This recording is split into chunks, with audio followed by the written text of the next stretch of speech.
சட்னி சீரீஸ்ல அடுத்ததா நம்ம பார்க்க போறது ரொம்ப ரொம்ப டேஸ்டி அண்ட் எம்மியா இருக்கக்கூடிய நிலக்கடலை சட்னி தான். செய்யலாமா?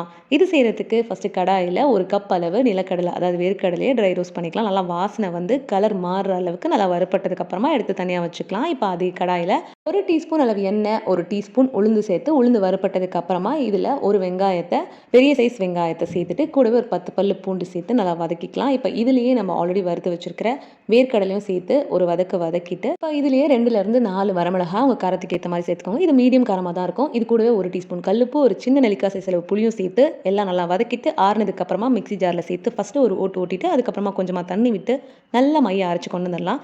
இப்ப இது ஒரு பாத்திரத்துக்கு மாத்திட்டு, மிக்ஸி ஜார அலசி தேவையான அளவு தண்ணி ஊத்திக்கலாம்.